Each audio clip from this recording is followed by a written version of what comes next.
Welcome everyone and welcome back to another video. In this video we are going to talk about a drama जो कि recently ख़त्म हुआ है. काफ़ी दिन गुजर गए हैं, एक हफ़्ता हो गया एग्जैक्टली मीम से मोहब्बत को ख़त्म हुए और आज हम इसके बारे में बात करेंगे कि ये इसको ओवरऑल ड्रामा किस तरह का रहा और लास्ट एपिसोड्स किस तरह की रही. So first of all it's my own opinion, तो बहुत सारे लोग हो सकते हैं इसे एग्री ना करें, तो नो बैशिंग ओके. और आई नो कि ड्रामा काफ़ी ज़्यादा ट्रेंडिंग पे चला गया. मुझे याद है कि जब इसकी शुरू की काफ़ी ज़्यादा मतलब शुरू की कोई 5-6 किस्तें आई थी और कुछ एपिसोड्स तक, तो लोगों को ये ड्रामा इतना पसंद नहीं था आ रहा. आई रिमेंबर लोग नीचे कमेंट सेक्शन में दनानी का करेक्टर भी नहीं था समझ आ रहा और लोगों को इतनी ज़्यादा रेटिंग्स भी नहीं थी आ रही. बट ग्रेजुअली ये ड्रामा काफ़ी ज़्यादा फेमस हो गया और ट्रेंडिंग पे चल गया और लोग बहुत ज़्यादा देखना शुरू हो गए, एडिट्स बनना शुरू हो गए एंड स्टफ लाइक दैट. सो मेरा इसके बारे में ओपिनियन ये है कि कुछ चीज़ें काफ़ी अच्छी थी. आई मीन मुझे दनानीर का करेक्टर जिस तरह से वो चेंज हुआ मुझे अच्छा लगा. शुरू के अंदर बिल्कुल शुरू वाली किस्तों के अंदर दनानीर का करेक्टर, पता नहीं मैं दनानीर क्यों बोलती जा रही हूँ, मतलब आई मीन रोशी का करेक्टर जो था वो बहुत क्रिंज था और वो जिस तरह की हरकतें कर रहा था. आई मीन उसको 19 ईयर्स ओल्ड दिखाया हुआ था कि वो इंटर से फारिग हुई है. एग्जैक्टली ना मेरी सेम सिचुएशन है, लाइक मैंने भी इंटर से फारिग हुई और मेरा गैप ईयर चल रहा है and I am also 19 years old. But इतनी मतलब इमेच्योर हरकतें नहीं करते यार 19 साल के लोग. क्या हो गए, ठीक है बंदा इतना मेच्योर भी नहीं होता लेकिन इतना बचकाना भी नहीं होता जितना शुरू के एपिसोड्स में रोशी को दिखाया हुआ था. आई मीन जिस तरह से वो भाग उछल कूद इधर उधर इतना ज़्यादा नहीं होता. तो वो मुझे लगता है वो 19 ईयर्स की नहीं थी लग रही, वो 15-16 ईयर्स की लग रही थी और ऊपर से इतना क्लियरली उन्होंने उसकी एज बताई थी. दूसरा जो तलहा का करेक्टर था, मैं एज की सबसे पहले इस वजह से बात करेंगी क्योंकि पूरे ड्रामे में कहीं ना कहीं ये चीज़ बार बार एज की बात हुई है. तो लोगों को लग रहा था कि तलहा इज़ 30 में है, वो मे बी अर्ली 30s में और लेट 20s में. मुझे नहीं लगता, मुझे लगता है तलहा की जो एज थी ना वो 26-27 होगी प्रॉबेबली, क्योंकि उसका ये वाला सीन नहीं है कि उसने अपनी पढ़ाई के बाद बहुत साल लगाए हैं और उसका बिज़नेस एस्टेब्लिश होता था. तो ऑलरेडी उनका सारा लाइक सेटअप हुआ था और वो पढ़ाई करने के बाद फ़ौरन ही आ गया होगा, यानी कि वो बॉस बन गया होगा. तो इतना कोई उसका टाइम दरमियान में कोई स्ट्रगल वाला पीरियड था नहीं उसका. तो मुझे लगता है कि उनका जो एज गैप था ना वो 10 साल से भी कम था, 7 साल होगा प्रॉबेबली, जो कि इतना ज़्यादा नहीं होता. नॉर्मली अभी तक तो देखें तो इतना एज गैप हो जाता है लोगों का, तो ये इतना ज़्यादा भी नहीं था कि इसको एक इशू बनाया जाए. I feel like that way. और उसके बाद अगर देखा जाए तो वो कंसेप्ट इंटरेस्टिंग था कि चलो उसका एक बैगेज है, एक ट्रॉमा है, लेकिन जहाँ तक और हाँ सबसे पहले जो फजूल 3 ट्रैक्स हैं ना उनके बारे में बात करते हैं. अच्छा, मुझे जो सलीका पुप्पो वाला सारा उनकी फैमिली वाला था मुझे बिल्कुल नहीं था पसंद, बिल्कुल भी नहीं था पसंद. मुझे बिल्कुल मैं इंटरेस्टेड नहीं थी होती कि उसके शोहर के और उसके क्या मसले चल रहे हैं, वो दूसरी और तुम्हें इंटरेस्ट ले रहा है, ये काम नहीं कर रही, फलाना ढमकाना, वो सारा फजूल था और हंसी भी नहीं थी आती. बट अगेन ये मेरा अपना ओपिनियन है, अगर किसी को हंसी आती थी या उसको पसंद था तो good for them. Then moving on, जो हमसायों वाला सारा करेक्टर था, जब तक रोशी और वो जो उसका हमसाया होता तब तक उनका जो चल रहा था तब तक ठीक था. ऑल्दो वो भी मुझे इतना पसंद नहीं था, लेकिन चलो तब तक आप उनके घर के सीन्स दिखा लेते थे. जब रोशी का उनके साथ वैसे ही कट ऑफ हो गया था, रोशी तलहा में इंटरेस्टेड हो गई थी या पहले शारिक में, तो उसके बाद उनके सीन्स दिखाने की ज़रूरत ही नहीं थी. आई फील लाइक वो बहुत अननेसेसरी था, उसकी बिल्कुल भी ज़रूरत नहीं थी और हंसी भी नहीं थी आती. और बाद में जैसे ही वो जैस्मीन आ जाती है और फिर जैस्मीन के भाई, अरे भाई यार कोई भी इंटरेस्टेड नहीं है. और ये वो वाला टाइम था जब ड्रामा काफ़ी ऊपर चला गया था और लोग तलहा और ऋषि के सीन्स देखने का वेट कर रहे होते थे. तो उसके अंदर जब आप सलीका पुप्पो और जैस्मीन और गुंडे और फलाना ये डाल देते थे तो लोग बिल्कुल भी इंटरेस्टेड नहीं थे होते. साइड ट्रैक से मुझे दादा और दादी का काफ़ी मज़े का लगता था, ठीक है. और मुझे अच्छा लगता था कि जिस तरह मतलब मुझे उनके कैरेक्टर्स पसंद थे, मुझे अच्छा लगता था जब भी वो उनको ऑन स्क्रीन दिखाते थे, और तो वो ठीक था. लेकिन बाकी मुझे उतना कोई भी ज़्यादा इंटरेस्टिंग नहीं था लगता. और एक्टिंग की बात की जाए, मैंने to be really honest drama सच बता रही हूँ सिर्फ आहद और दनानीर की वजह से देखना शुरू किया था. बट ड्रामा जब स्टार्ट हुआ था तो क्योंकि पता था कि फ़रहत इश्तियाक का स्क्रिप्ट है, आई लव फ़रहत इश्तियाक के ड्रामे. मतलब मैं उनके बहुत सारे ड्रामे मैंने देखे हैं और मुझे सारी बहुत पसंद है। अभी रिसेंटली उनका कभी मैं कभी तुम हिट हुआ था, और बहुत पुराना अगर बात की तो हम सफ़र, और फिर उडारी और यकीन का सफ़र, और उनके सारे ड्रामे बहुत अच्छे होते हैं। तो मैं एक्सपेक्ट कर रही थी कि ये ड्रामा भी बहुत अच्छा होगा। और उनके ड्रामे की बात होती है कि हालांकि मोस्टली सारी वही फैमिली ड्रामा वही चीज़ होती है, ठीक है, कुछ ऐसे बहुत कोई कुछ डिफरेंट कोई कमाल नहीं हो जाता उसके अंदर, लेकिन जो कैरेक्टर्स होते हैं वो लॉजिकल होते हैं काफ़ी। आई मीन बिल्कुल सेंसलेस जो चीज़ें होती हैं ना वो नहीं हो रही होती, जैसे आजकल बहुत सारे ड्रामों में हो रही होती हैं। तो मुझे ये चीज़ अच्छी लगती है, लेकिन ये ड्रामा काफ़ी ऑपोजिट था। मुझे लगता है कि फरहत इश्तियाक ने एक्सपेरिमेंट करने की कोशिश की कि थोड़ा लाइट हार्टेड या वो करें, but to be really honest मतलब मैं फरहत इश्तियाक की फ़ैन हूँ, लेकिन जो बात सच है वो है कि मुझे उन जोक्स के ऊपर हंसी नहीं थी आ रही होती। मीम से मोहब्बत में बहुत कम ऐसे जोक्स हैं जिन पर हंसी आई होगी। So I think humour is not हर थिंग वो, क्योंकि हर राइटर की, हर आर्टिस्ट की एक ना एक स्पेशलिटी होती है जिसमें वो बहुत अच्छा होता है, ठीक है। एक उसकी क्रिएटिव साइड होती है, हर चीज़ में आप फर्स्ट क्लास नहीं हो सकते, ठीक है। तो आई फील लाइक कि जैसे फॉर एग्जांपल साइमा अकरम चौधरी है, मैंने उनकी कभी कोई सीरियस चीज़ देखी नहीं है, हो सकता है वो सीरियस में बहुत अच्छी लगती है, मुझे लगता है कि उनका जो ह्यूमर है ना वो बहुत अच्छा लिखती हैं वो। इसी तरह से फरहत इश्तियाक मुझे लगता है सीरियस जो कहानियाँ होती हैं, स्क्रिप्ट होते हैं वो बहुत अच्छी लिखती हैं, ह्यूमर इतना अच्छा नहीं है आई थिंक। और बाकी मैं सच सच बता रही हूँ, मुझे ऐसा भी लगा कि ये फरहत इश्तियाक का स्क्रिप्ट है ही नहीं। अब मतलब इस तरह से मतलब कुछ है नहीं सकते, ऐसा लगता है सिर्फ नाम दिया फरहत इश्तियाक का और उनका स्क्रिप्ट नहीं है ये, क्योंकि काफ़ी ज़्यादा सेंसलेस चीज़ें थी। और मुझे पता है लोग एग्री नहीं करेंगे क्योंकि उनको तलहा और रोशी आहद और दरानी की केमिस्ट्री बहुत पसंद है, उनकी जोड़ी पसंद आई, तो अब वो इस ड्रामे के ऊपर नहीं, मतलब गलत जो अंदर चीज़ें थी, गलत नहीं इन अ सेंस कि जो जिनकी लॉजिक नहीं थी या जो सेंसलेस चीज़ें थी उन पर कोई भी बात नहीं करेगा, ठीक है। और बाकी ये है कि जैसे आप मतलब वो जिस तरह से उसकी शादी होती है, पहले तो ये जो मर्डर वाला सारा दरमियान में मुसीबत पर थी यार, इस ट्रैक का कोई फ़ायदा था। आप ये भी दिखा सकते थे कि जैसे उसने राब्ता किया था उनके साथ कि उनको पकड़ते हैं लाइक वट एवर जो भी, तो वो वाला भी ठीक था कि वो मतलब साइबर क्राइम और वो उस तरह से उसको करवा देती है, उस तरह से भी ठीक था ना, सही है। मतलब वो साइबर क्राइम वाले उसको पकड़ के ले जाते हैं और उस दिन उसकी बारात नहीं आती तो फिर उसकी तलहा से शादी करा देते हैं, वो उस तरह से भी हो सकता था। आपने इतना अजीब कर दिया, वो साइबर क्राइम वाला दरम्यान से बिल्कुल ख़त्म हो गया। उसके बाद वो बैठ के सोची कि मैं उसका मर्डर करूँगी। आई मीन यार वो 19 साल की दिखाई हुई है, 12 साल की नहीं दिखाई हुई। 19 साल का बंदा इतना बचकाना नहीं होता है, ठीक है, कम से कम मैंने तो नहीं देखा ना ही इधर उधर के 19 साल का बंदा इस तरह की हरकतें कर रहा हो।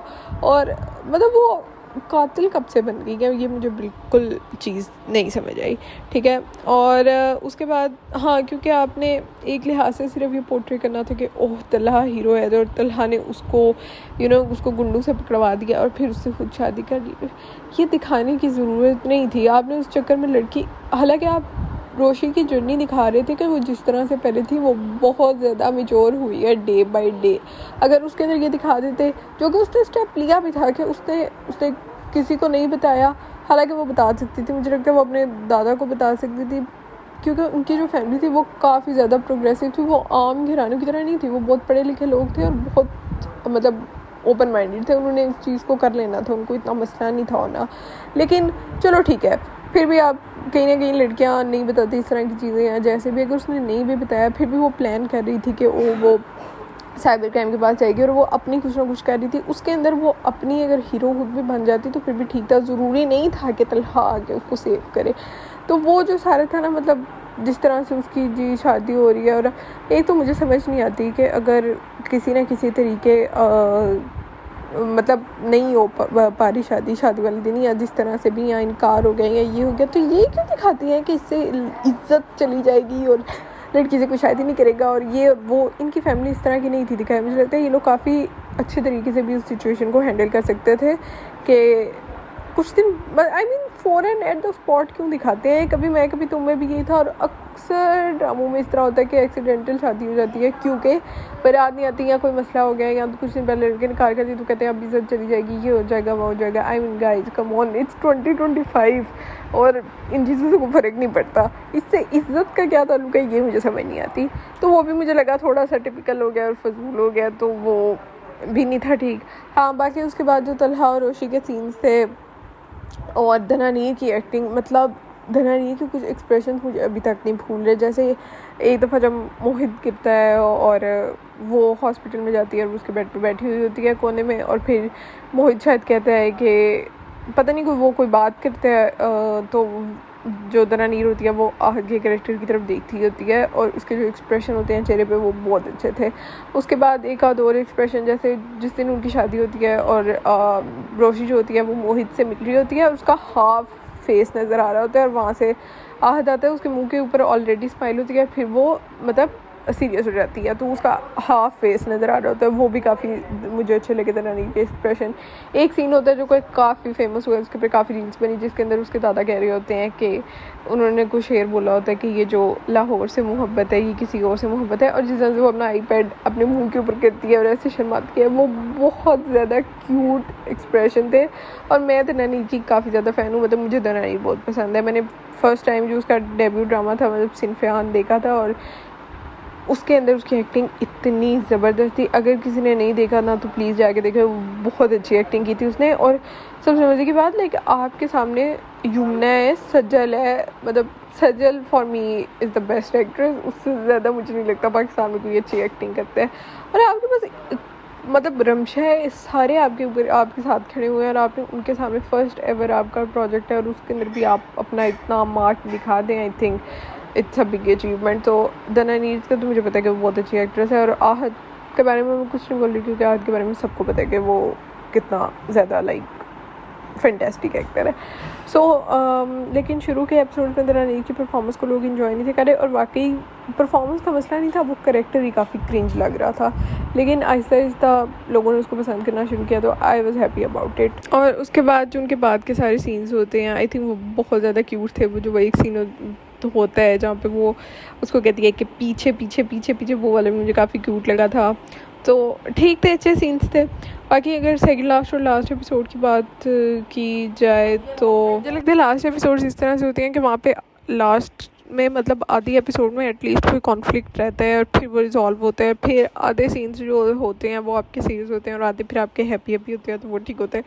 ये थोड़ा सा मुझे लगा कि जो सेकेंड लास्ट एपिसोड वाला पार्ट था ना, वो यहाँ तो आधा शिफ्ट कर देते लास्ट एपिसोड के अंदर, ताकि आपको लगता है कि कोई ना कोई मसला है। जैसे वो कह रही होती है कि मैं घर छोड़ के जा रही हूँ और ये वो और मुझे तलाक चाहिए और वो वाली सारी चीज़ें, क्योंकि लास्ट एपिसोड पूरी के अंदर कुछ था ही नहीं। आई मीन कोई कॉन्फ्लिक्ट नहीं था ना, कोई फड्डा नहीं था। वो बस सोचते ऐसा लग रहा था कि लास्ट एपिसोड ना सिर्फ मीर से मोहब्बत के फैंस को एज अ ट्रीट दी गई है कि चलो ठीक है ड्रामा, क्योंकि सेकेंड लास्ट के एपिसोड के एंड पे वो लोग मतलब खुश हो गए थे ना, उनका हैप्पीली एवर आफ्टर हो गया था।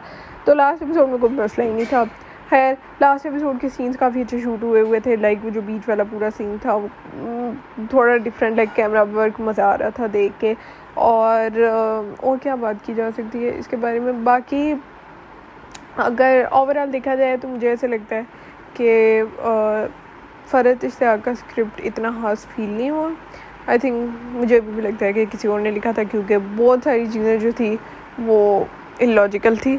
और ड्रामा क्योंकि फेमस हुआ था आहद और धनानी की वजह से, आई मीन रोशी और तलहा की वजह से, तो फेयर इनफ ठीक है। हाँ, एक बहुत अच्छा पॉइंट जो मुझे याद आ गया वो ये था कि जो मेन जो फटा हुआ था तलहा और रोशी का भी होता है कि तलहा ने रोशी को मतलब काफ़ी ज़्यादा उसको जलील कर दिया था, जो बीच वाला जो सीन होता है।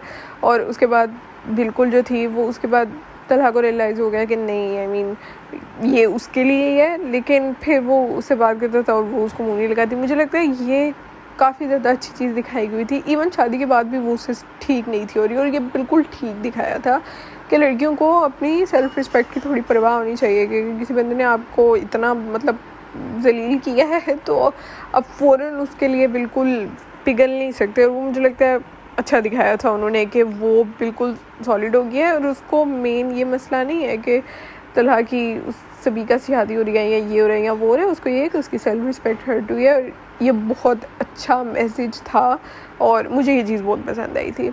बाकी आई डोंट नो कि मैं कोई पॉइंट मिस कर रही हूँ या नहीं, बट हाँ, वो जो शारिक वाला वो जो ट्रैक था ना, जहाँ पे वो ना उसकी पिक्चर देखती है, मतलब उसका रिश्ता था क्योंकि उसको पता नहीं होता, मतलब ना उससे मिलती है, वो मुझे बहुत अजीब लगा क्योंकि इस तरह होता नहीं है।